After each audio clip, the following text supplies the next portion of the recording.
Hello and welcome to Talking Europe. I'm Armen Georgian in Paris.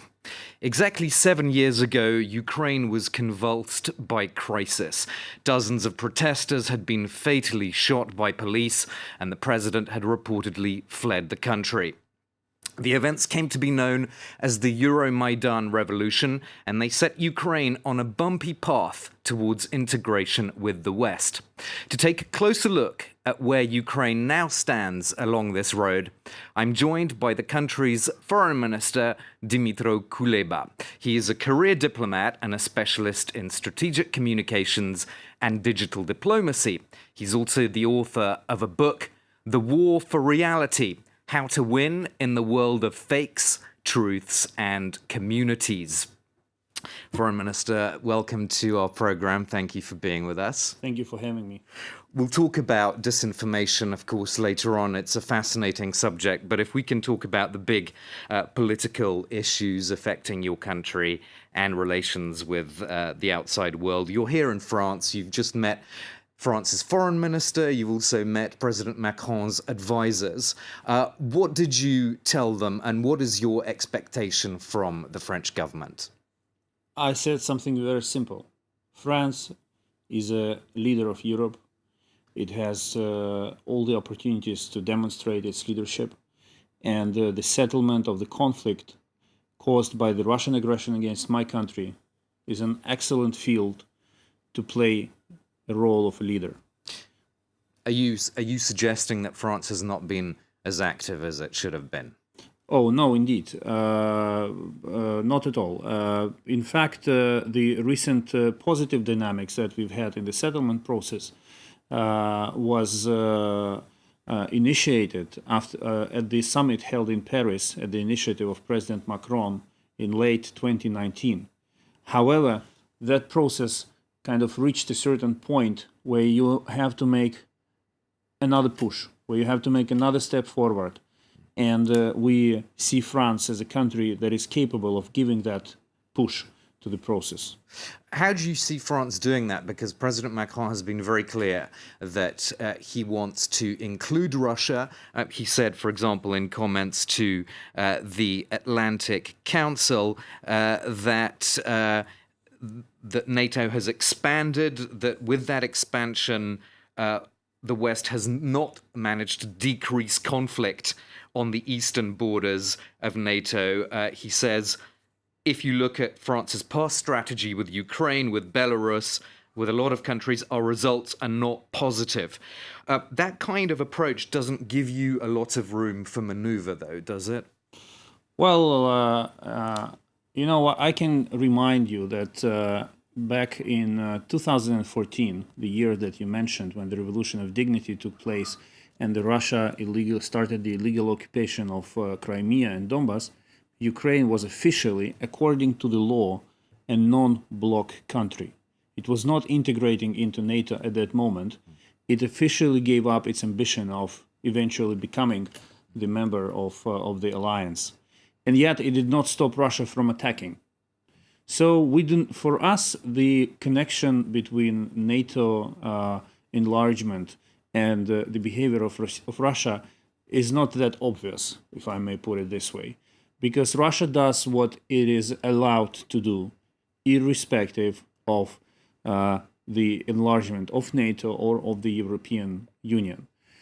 In our view, it is in the best interest of Europe and of the transatlantic space to expand its values and its security as broader as possible. And this is our founding principle that we are guided by. When you say expanding Europe's values, what does that mean exactly? I mean, how do you expect concretely the EU to be involved in a way that perhaps it hasn't been in the last few years?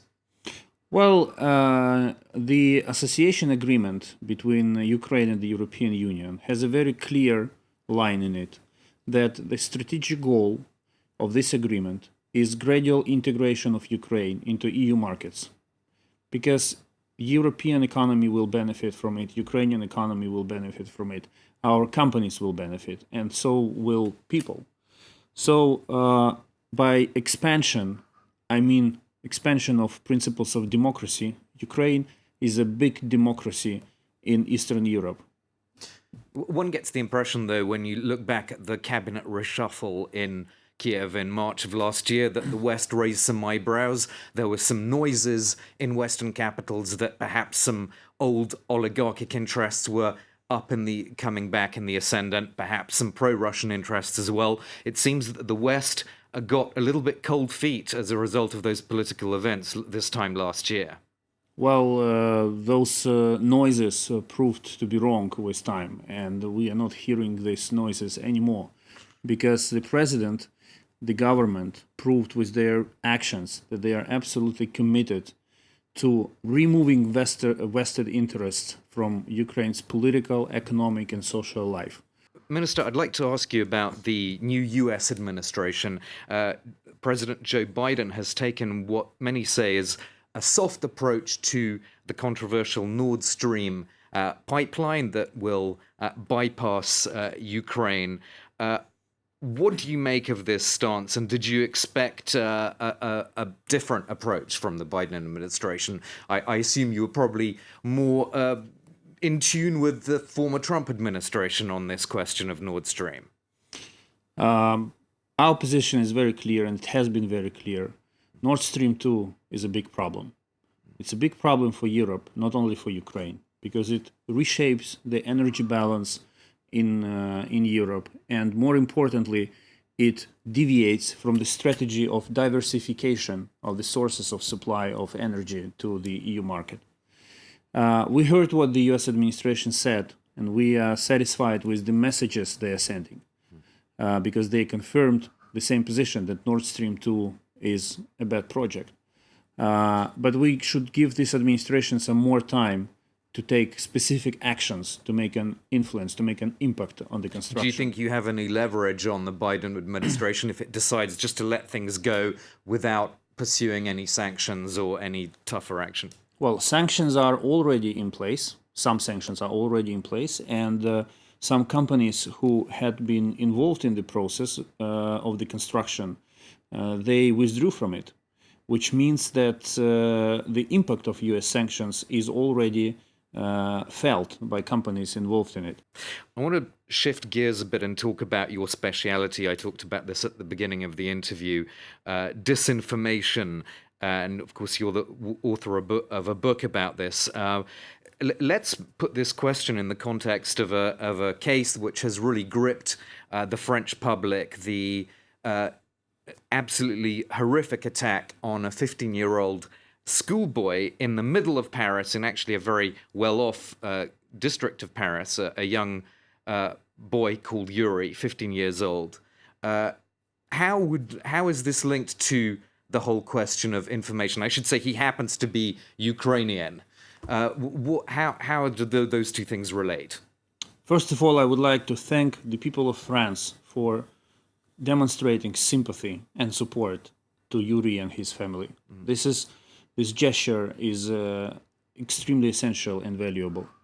Second, of course, we followed closely the developments after the attack on Yuri, and we identified a lot of disinformation efforts by Russia and its members of and its operatives in order to distort the reality of this case, to present Yuri not as Ukrainian, but as a member of the Russian community, Russian-speaking community.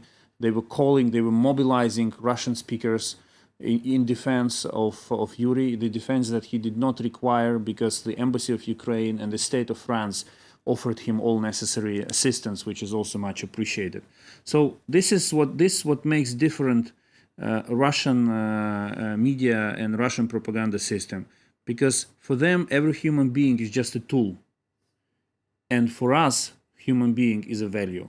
So presumably what you're worried about is what's happening on social media rather than on mainstream media, and you think that that's probably very influential, I'm guessing. Well, social media, but also what is happening in the communities, which digest certain sources of information. Yeah. We should also make it be very clear about one thing. Disinformation always reaches its audience. The question is how big that audience will be. And the role of the media is to clean this, to remove disinformation from reports, to provide facts. But social media are less vigilant on that. Sure. So your sense is that the disinformation did actually reach a very big audience in the case of Yuri in France, or is it fairly modest? Fairly modest according to our analysis. But it reached a wide audience of Russian-speaking communities here in France, trying to mobilize them, to radicalize them. And this, they live in your society, in the French society. So radicalizing these people will play against the interest of the French society. So this is why it's so dangerous. Just a very quick pick-up on that. Is the solution an actual law, or is that too authoritarian? Which solution? Well, to stop this kind of disinformation, of course, that a law was passed in 2018 on so-called fake news in France, but it relates only to fake news during election time, not the rest of the time. So what's the best approach there? In my view, there is no alternative to regulating media when it comes to fighting disinformation, and social media in particular. I appreciate the freedom of speech. It's essential, it's fundamental, but we should not allow to abuse the freedom of speech in the interests of disinformation and propaganda. The regulations should be very efficient, very accurate, very highly tailored, I would say. But if we leave things like this, we will lose the freedom of speech. This is the biggest threat. We'll have to end it there. Thank you so much for your contributions and for being on this program, Foreign Minister Dmytro Kuleba of Ukraine. Well, we'll be back after a short break. Don't go away. Coming up, a debate on the challenges facing women in the COVID crisis, hosted by Catherine Nicholson.